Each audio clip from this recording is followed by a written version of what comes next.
Distribuição Europa Filmes do Brasil. Versão brasileira Lip-Sync, São Paulo.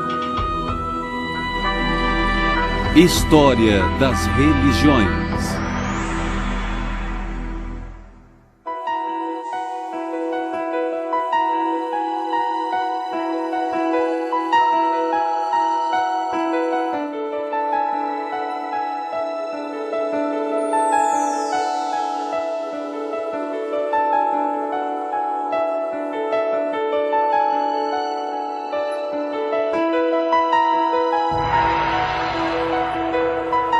Ceticismo.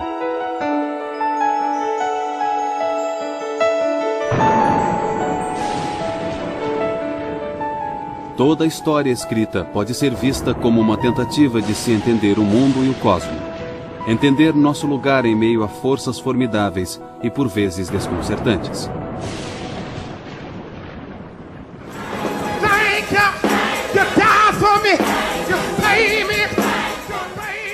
Na história humana, a religião desempenhou um papel central, lidando com questões básicas que enfrentamos como seres humanos. Questionamentos sobre propósito, objetivo, sentido e ordem. Em termos contemporâneos, podemos dizer que religiões são sistemas de crença e compromissos pelos quais os fiéis organizam suas vidas.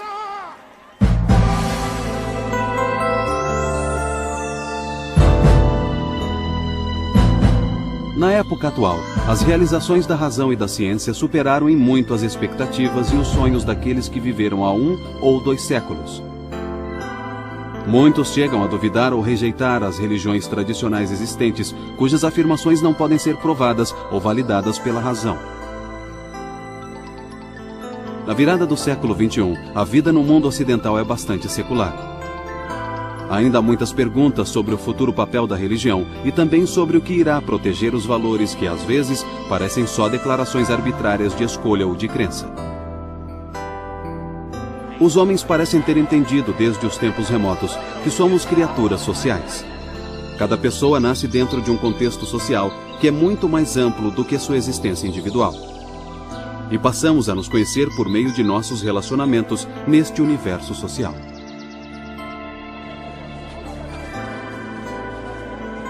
Todas as sociedades antigas de que temos conhecimento compreenderam a si mesmas como uma representação da ordem cósmica.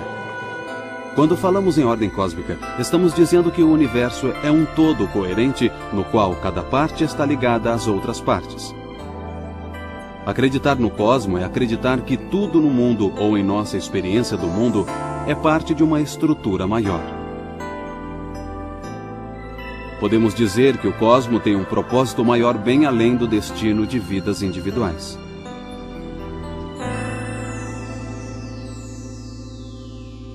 Os primeiros humanos utilizaram os mitos para representar a forma com que a ordem cósmica fora revelada a eles. Por mito, não entendemos uma fabricação deliberada ou farsa, mas sim uma história que declara alguma verdade sobre um aspecto da existência. Virtualmente toda religião, através dos tempos, exigiu a submissão de seus seguidores a algo maior do que eles próprios. Por exemplo, os antigos povos da Mesopotâmia, onde hoje é o Iraque, acreditavam que a fonte máxima de autoridade era Anu, o pai dos deuses. Para os mesopotâmicos, Anu era o mesmo que o céu. Anu era parte da ordem cósmica.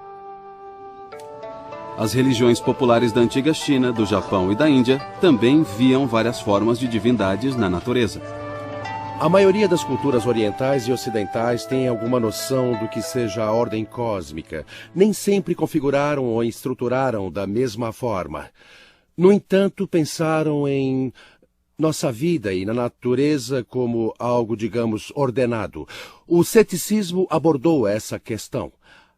A partir do nível mais básico, levantou a questão se podemos sequer falar em ordem ou propósito do universo ou da vida.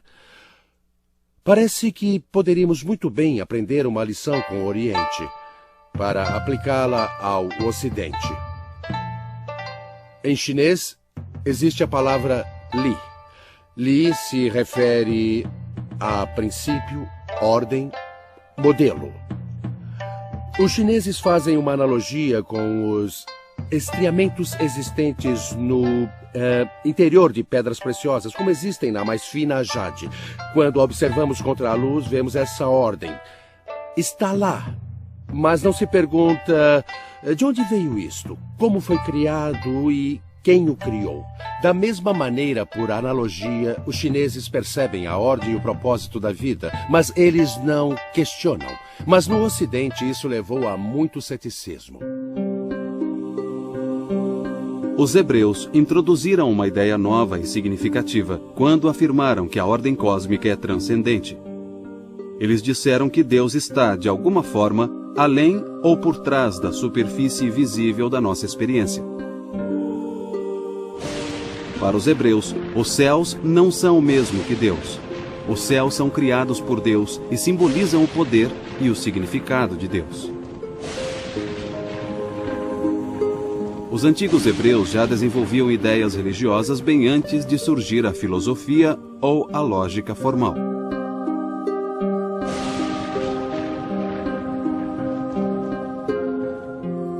Os pensadores gregos clássicos introduziram uma das divergências do mito religioso mais importantes que já existiu: a filosofia.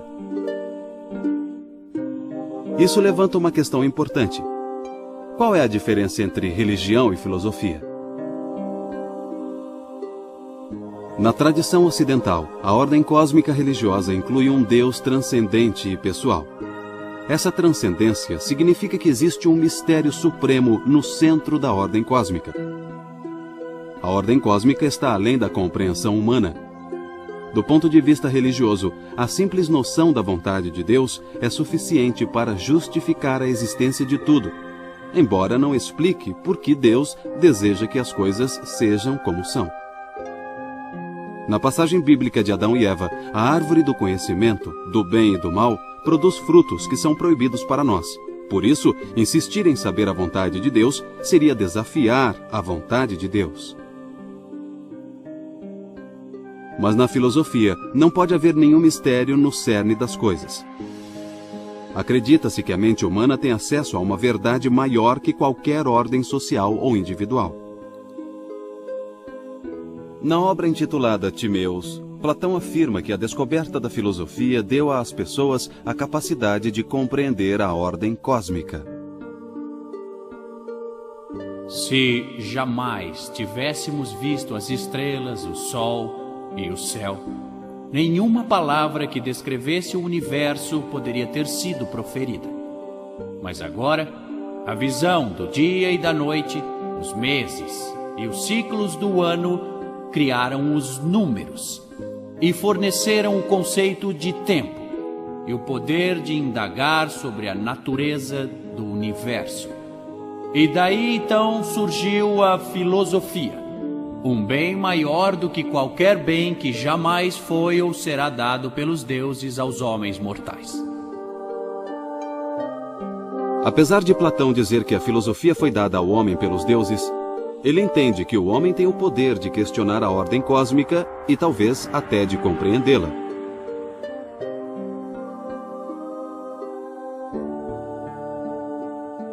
No diálogo de Platão intitulado Eutifor, Platão descreve Sócrates questionando Eutifor a respeito dos deuses e da moralidade. Sócrates pergunta: algo é certo porque tem a aprovação dos deuses, ou os deuses aprovam algo porque é certo? Se alguma coisa está certa porque os deuses a aprovam, então o certo e o errado refletem o julgamento divino.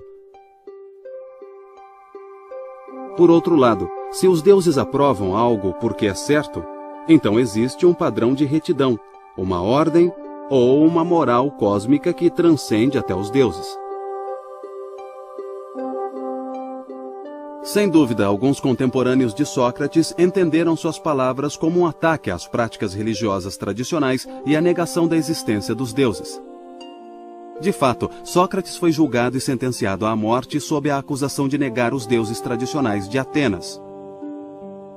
Sócrates foi, assim, um dos primeiros filósofos a expressar alguma forma de ceticismo religioso. Desde então, questões céticas ficaram historicamente entrelaçadas às grandes religiões tradicionais do Ocidente.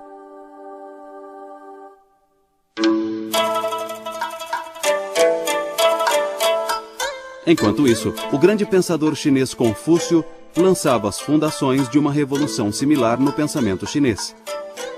Por volta do século VI a.C., Confúcio rejeitou a mitologia e a superstição da religião popular tradicional chinesa. Ele pedia mais atenção aos valores sociais e humanísticos de reciprocidade e apreço pelos outros. Numa conversa entre Confúcio e seu discípulo favorito, Tzulu pergunta a ele como se deve servir às almas e aos espíritos. Confúcio responde: se não aprender a servir ao homem, como espera servir aos espíritos? Os que tinham percepção espiritual sempre tiveram de se defender das dúvidas e desconfianças dos céticos. O ceticismo, às vezes, levou ao relativismo religioso, a crença de que nenhuma religião tem o monopólio da verdade. Mas também é verdade dizer que muitas das mais profundas inspirações espirituais foram produto do ceticismo. Essa relação simbiótica entre fé e ceticismo perdurou através da história. Os antigos filósofos céticos geralmente eram conservadores. Primeiro buscaram a paz de espírito, reafirmando que a razão é limitada, e depois aceitaram as convenções sociais como substitutas. É importante reconhecer que o ceticismo filosófico não é a negação da razão e da filosofia. É a reação contra o que é tido como excesso de pretensão em relação à capacidade da razão autônoma. Existem muitos tipos de ceticismo, e cada um tem sua própria visão do que é o conhecimento e de como chegar a ele. Um cético em relação a uma coisa, talvez não o seja em relação a outra. Outra forma de entender as diferenças entre ciência, filosofia e religião como maneiras de compreender a existência e a realidade humanas é observar a função que o ceticismo tem em cada uma delas. Como a ciência aplica o método cético de fazer perguntas, de buscar conhecimento, o resultado acaba sendo quantificado. E o tipo de questão que a ciência responde lida com a natureza daquilo que chamamos de verdade, ou conhecimento da realidade em coisas mensuráveis.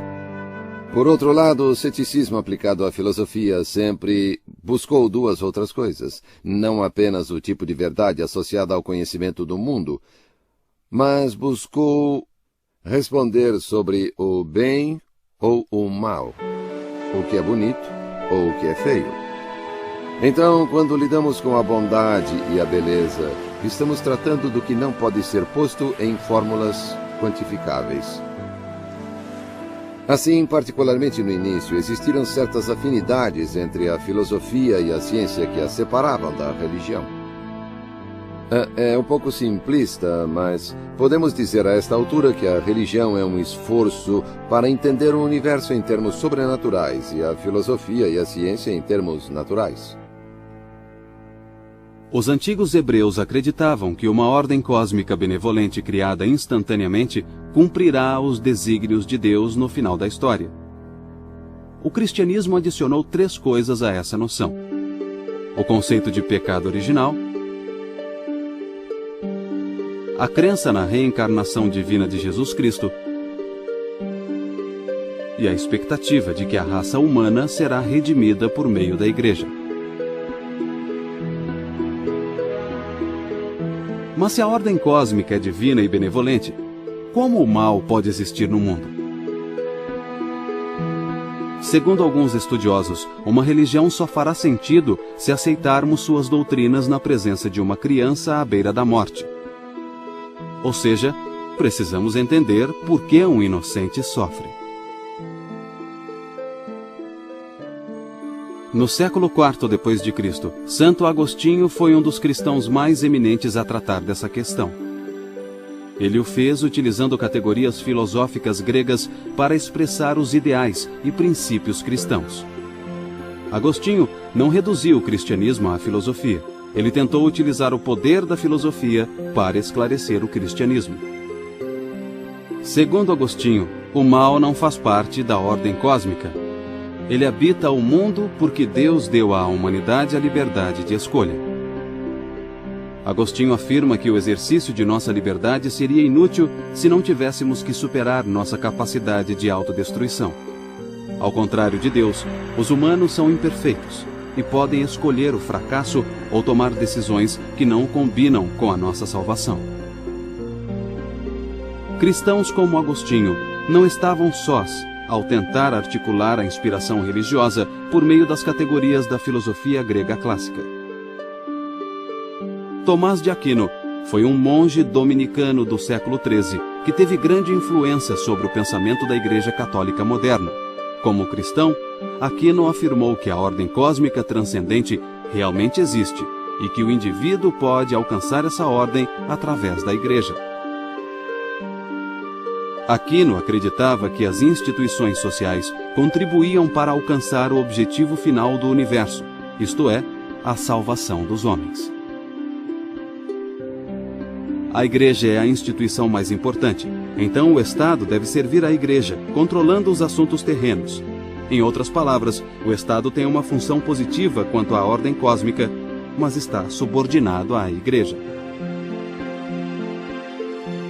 Durante os séculos XI e XII, as obras de Aristóteles, antes desconhecidas pela cristandade, começaram a surgir em traduções para o árabe e o aramaico nas universidades da Europa, que eram administradas pela Igreja.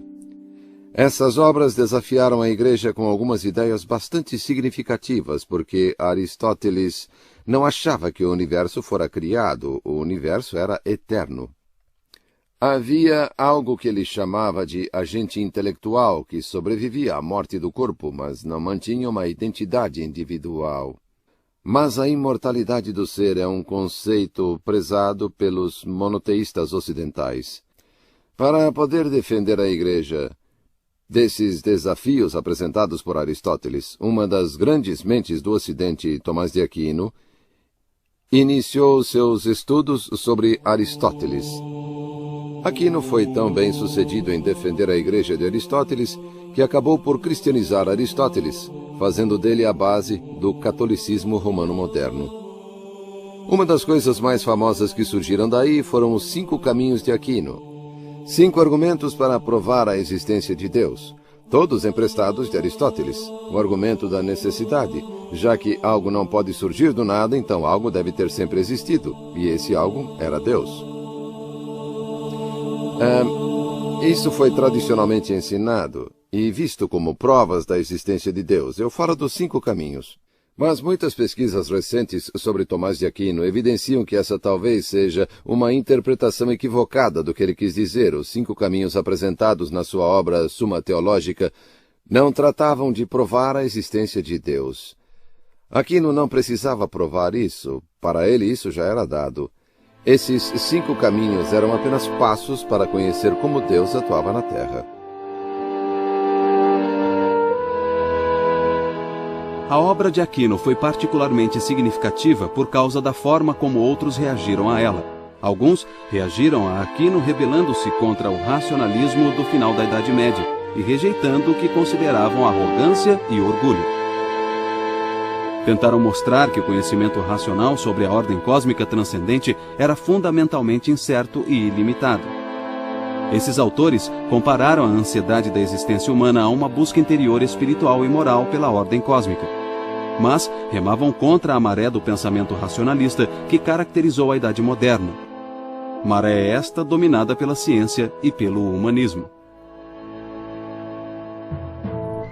Por toda a época antiga e medieval, a ordem cósmica sempre fora compreendida como algo distante dos seres humanos. No mundo exterior ou além dele, acreditava-se existir uma estrutura ordenada para orientar os seres humanos a viver e organizar suas vidas. Dito de outra maneira, o mundo físico sempre foi compreendido como imbuído de um intuito que era imanente ou transcendente. Mas a modernidade mudou tudo isso. Dentre as novas influências, destaca-se a revolução científica. Os cientistas passaram a ver o mundo físico como um vasto mecanismo desprovido de propósito inerente, ou o que se chama de teleologia. Os cientistas afirmam que o mundo físico opera de acordo com leis mecânicas fixas. A finalidade dessas leis físicas teria sido imposta por Deus para alcançar os propósitos de Deus. As grandes realizações da ciência moderna também anularam a noção de que o mundo físico pode ser percebido e compreendido de maneira direta. Por exemplo, o astrônomo polonês Nicolau Copérnico, Copernicus em latim, demonstrou que a Terra girava ao redor do Sol. Isso desafia nossa percepção diária de que o Sol gira ao redor da Terra, nascendo no leste e se pondo no oeste. Copérnico afirmou que a Terra gira em torno de seu eixo, criando a ilusão de que o Sol se move ao redor dela. O conceito de movimento e de como ele é percebido precisou ser reinterpretado. Em especial, agora parece que o movimento precisa ser medido em relação ao observador. Outras mudanças tornaram os pensadores modernos cientes ou conscientes de que muita coisa depende da perspectiva do observador. A arte renascentista retratou essa nova consciência. As viagens de descobrimento também levaram as pessoas a se entender e a entender o mundo de modo bem diferente. Antigos textos de céticos foram redescobertos, e isso mais tarde reacendeu outros argumentos sobre perspectiva.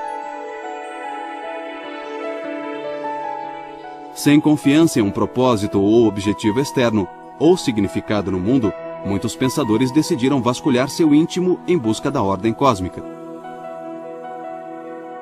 René Descartes reagiu à crise do ceticismo moderno, afirmando que a ordem cósmica é compreendida internamente, mas que tenta utilizar princípios intelectuais para provar que o entendimento interno vem de um Deus externo e transcendente. Descartes acreditava ser possível, a partir de princípios intelectuais internos, chegar à verdade. Ele argumentava dizendo que podemos duvidar de tudo, exceto da dúvida. Descartes traça os seguintes passos lógicos. Já que não podemos duvidar de que a dúvida existe, e já que a dúvida é uma forma de pensamento, não podemos duvidar de que o pensamento existe. E se o pensamento existe, e se pensar requer um pensador, então não podemos duvidar de que existimos quando pensamos. Dentre esses pensamentos está a ideia de que Deus é um ser perfeito. Isso significa que Deus é onipotente, onisciente e bom. Essa ideia de Deus não vem da experiência. Essa ideia não pode ser inventada por mim. Consequentemente, deve vir de Deus. Sendo assim, existe um ser transcendente que garante meus poderes intelectuais. É interessante notar que esse raciocínio apoia a famosa declaração de Descartes: penso, logo existo. Nós também devemos notar que um aspecto crucial do argumento de Descartes é supor que um efeito só pode ter propriedades que derivem de sua causa. Logo, somente um ser perfeito pode originar a ideia de perfeição.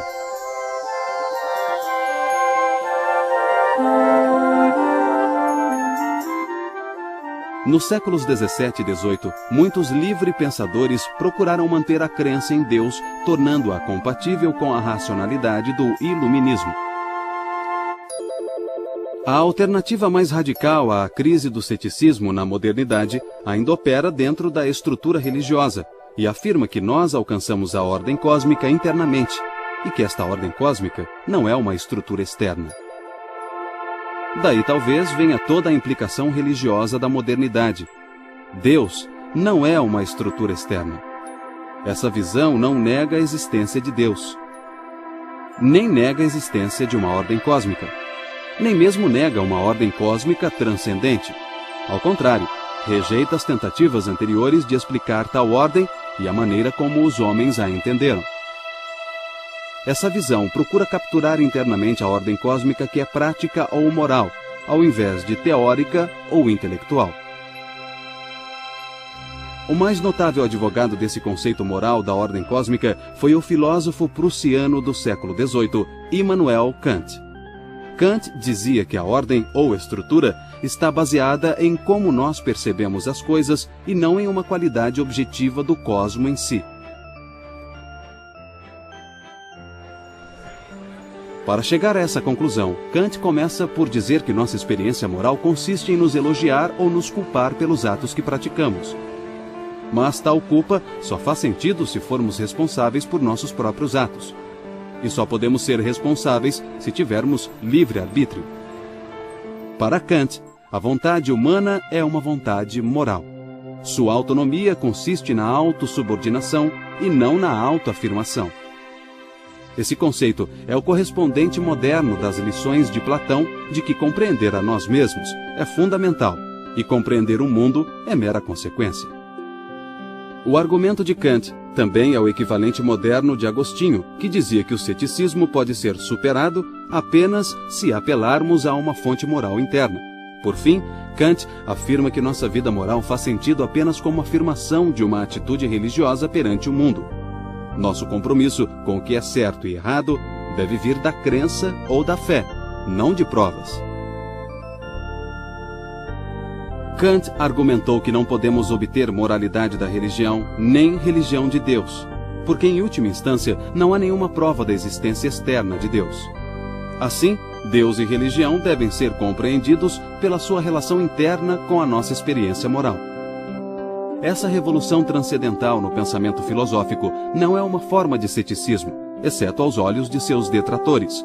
Pelo contrário, é uma resposta ao ceticismo e procura preservar nossas instituições morais e religiosas, internalizando-as. Vamos voltar no tempo para identificar e compreender uma outra alternativa para a crise do ceticismo da modernidade. Novamente, a ordem cósmica é alcançada internamente, mas agora a ciência pode explicar como as leis da natureza fazem funcionar nossos processos mentais internos. A ordem cósmica é vista como puramente natural ao invés de transcendente. Essa perspectiva naturalista é a base do conflito moderno entre a religião e a ciência. Ou ao menos entre a religião e uma determinada concepção de ciência. Essa versão do que podemos chamar de determinismo natural originou-se no século XVII, a partir de argumentos céticos contra a religião. O surgimento da ciência moderna ameaçava não só as religiões ocidentais, como o islamismo, judaísmo, cristianismo, mas a religião em si, onde quer que ela existisse. Tivemos os avanços na astronomia que questionaram nosso lugar no universo em si. Também tivemos a antropologia que nos religou a espécies com as quais as religiões não achavam que tivéssemos ligação. Então, essas mudanças afetaram não apenas o modo como compreendíamos a Bíblia na civilização ocidental ou o Alcorão, mas também como os chineses e os indianos compreendiam sua fé também. Os desafios impostos às crenças miraculosas surgiram por toda parte. Considere, por exemplo, os avanços da psicologia. E como a psicologia olhou dentro de nós e afirmou que a crença religiosa era essencialmente uma questão de atender aos nossos desejos. Por que rezamos? Rezamos porque não acreditamos ter controle sobre nossa vida. E assim, esses eram desafios céticos colocados pela ciência. Todas essas mudanças surtiram profundo efeito no mundo da religião. Entre os primeiros efeitos dessas mudanças estava um poderoso movimento racionalista que ficou conhecido como Iluminismo. Muitos pensadores então adotaram uma visão otimista e segura de que o poder da ciência e da razão finalmente poderia derrotar os males da condição humana. A religião falhou em vencer essa batalha e agora a ciência parecia capaz de chegar à vitória. O que os estudiosos chamaram de projeto do iluminismo era essencialmente uma tentativa de definir, explicar e controlar a condição humana através da tecnologia científica. este era um aspecto importante da reação científica à crise do ceticismo na modernidade. O iluminismo tentou suplantar a religião e a filosofia por meio da ciência newtoniana. Todos os outros fundamentos intelectuais foram banidos de sua maneira de ver e explicar o mundo. Essa nova perspectiva é conhecida como cientificismo ou cientismo. Aqui, a natureza é vista como um sistema autocontido, que se autoexplica sem precisar recorrer a nenhuma outra fonte. Para um cientista, a ordem cósmica é imanente, está na natureza. Entre 1830 e 1842, o pensador francês Auguste Comte publicou uma obra de 6 volumes intitulada Curso de Filosofia Positiva. Nela, Comte apresentou uma nova ciência que ele chamou de sociologia e um novo ponto de vista que ficou conhecido como positivismo. Em toda sua obra, Comte expressou um sentimento que arrebanhou diversos seguidores desde o século XVII. Ele disse que, já que os métodos das ciências físicas eram tão bem-sucedidos, por que não abandonar todos os outros métodos e aplicar o raciocínio científico a todos os nossos empreendimentos? Esse programa positivista do século XIX é uma força poderosa até hoje. Na economia e na ciência política, dá-se muito mais atenção aos assuntos quantificáveis do que aos não quantificáveis. Muitas disciplinas têm procurado se alinhar com as ciências naturais, distanciando-se muito dos esforços mais filosóficos e menos mensuráveis.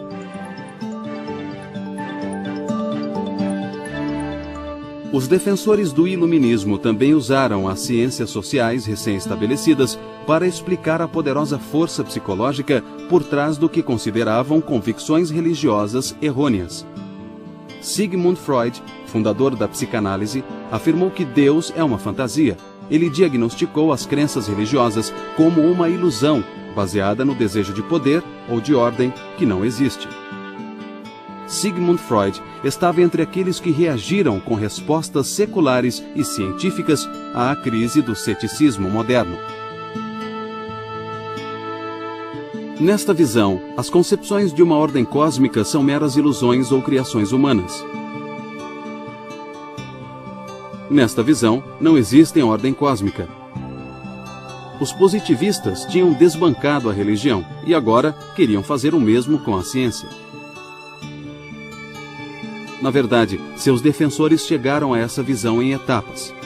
Primeiro, pode-se dizer que mesmo se houver uma ordem cósmica passível de ser descoberta pela ciência, não há razão para crer que tal ordem seja benevolente para com os seres humanos. Aqui, Nietzsche e Darwin entram na história. O conceito de evolução de Darwin minou a visão de que Deus criou o universo em benefício dos seres humanos. A natureza de Darwin não é um sistema de leis atemporais com padrões repetitíveis projetados para nossa preservação, intervenção e manipulação. Darwin disse que a natureza evolui de um modo que envolve tanto destruição quanto criação. É inegável que uma das principais controvérsias hoje está entre a evolução e a criação. Eu argumentaria que, se ambas fossem compreendidas corretamente, não estariam necessariamente em conflito entre si. A crença na criação que se encontra no Gênesis não é uma explicação sobre como o universo surgiu.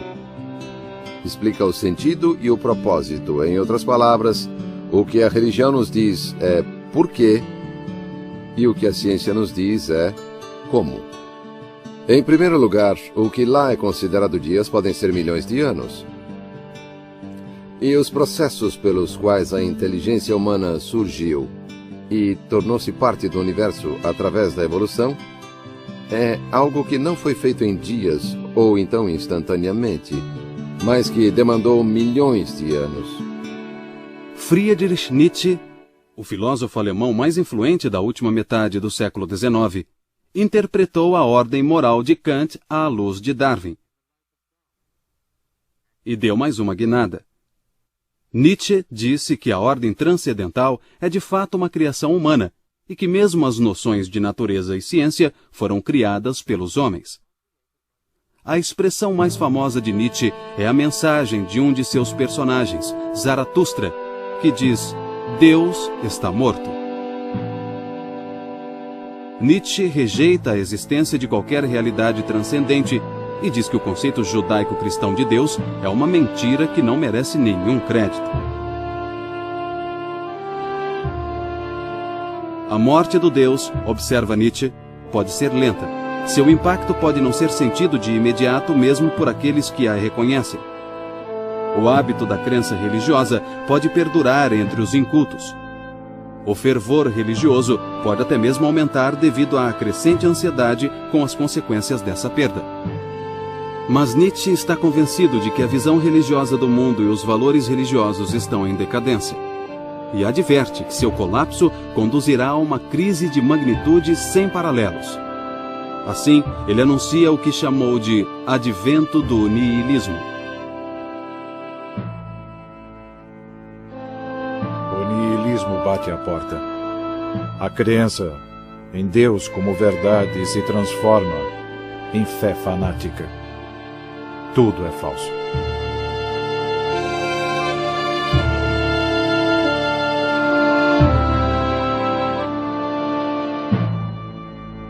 Nietzsche procura enxergar além do niilismo resultante do colapso do pensamento baseado na religião e na metafísica. Nós nos tornamos frios, duros, enrijecidos pela percepção de que o caminho deste mundo é qualquer coisa menos divino.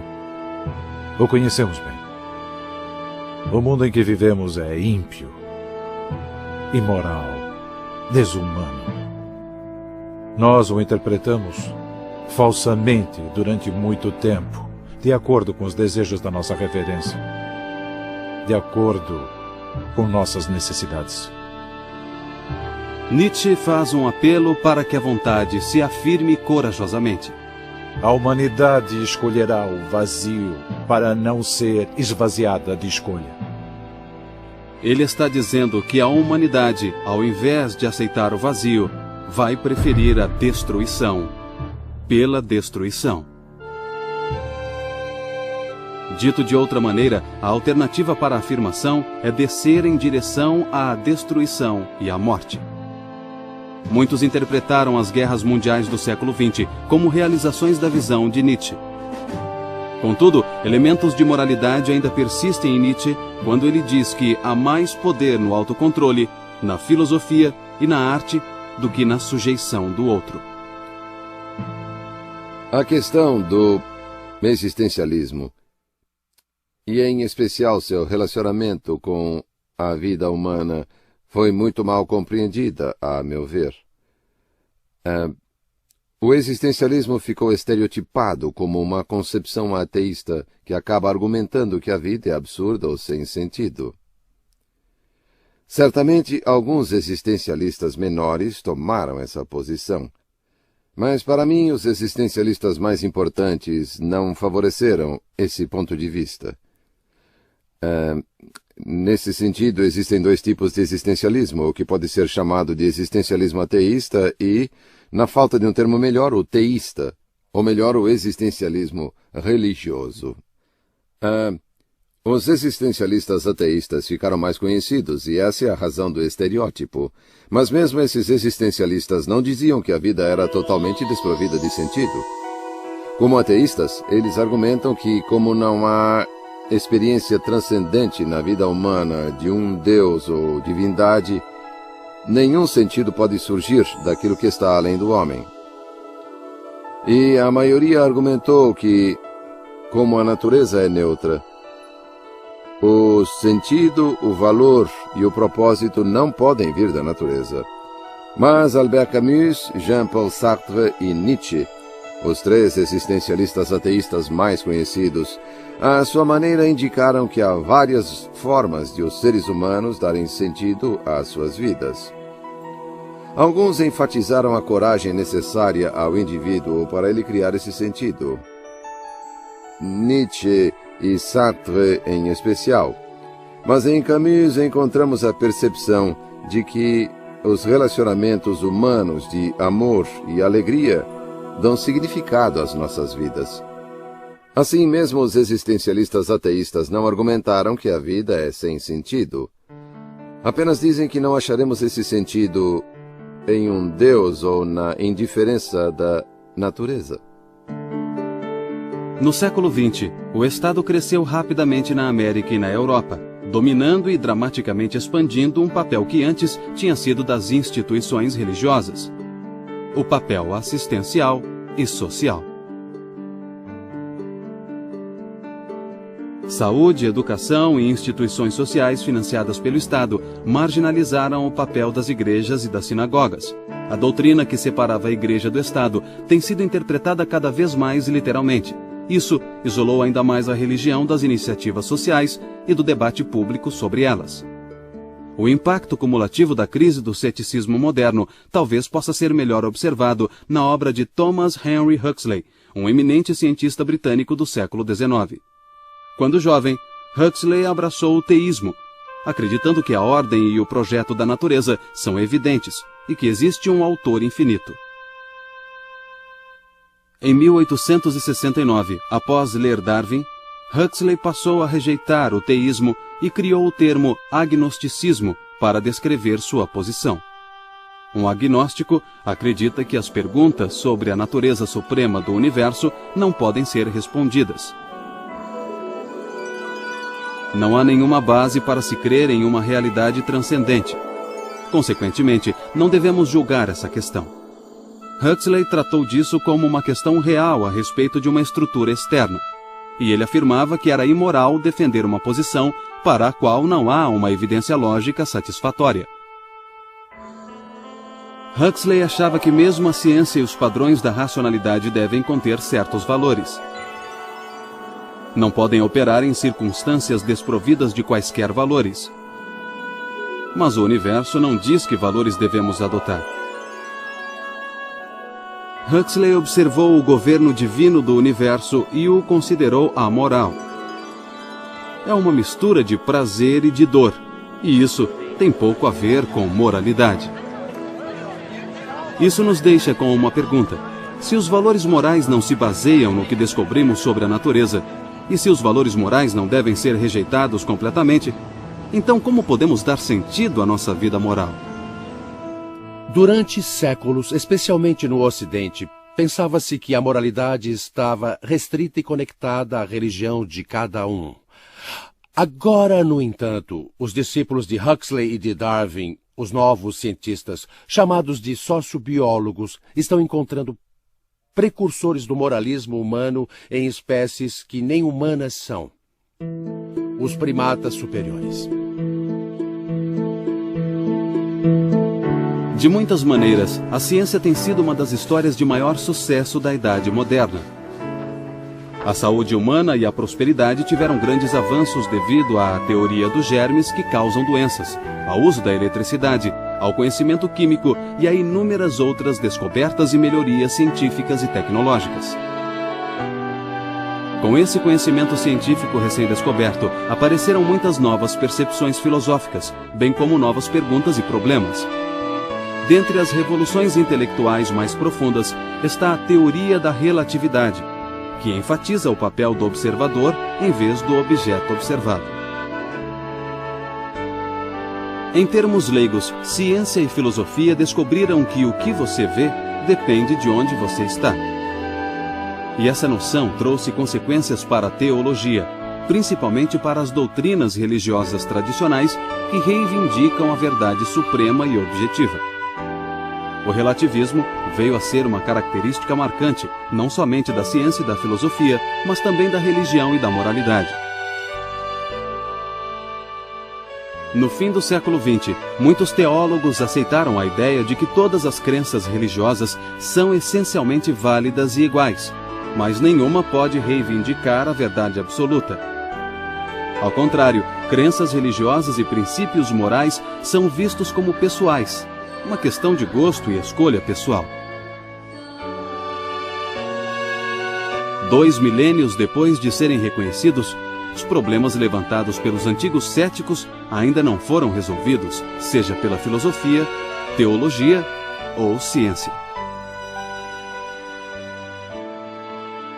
mas contínuas descobertas científicas a respeito de coisas como a vastidão e a idade do universo, e a beleza estarrecedora dos eventos e das forças da natureza, reforçaram os sentimentos religiosos que se baseiam na observação de como a vida humana é pequena e breve.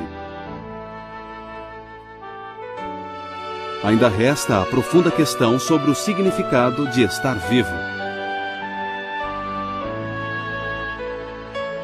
A razão por si só, com frequência, falha ao tentar responder tais perguntas e questões. Mas também é verdade que o desejo por um sentido e propósito é universal. E que a busca de sentido e propósito já é em si a própria recompensa.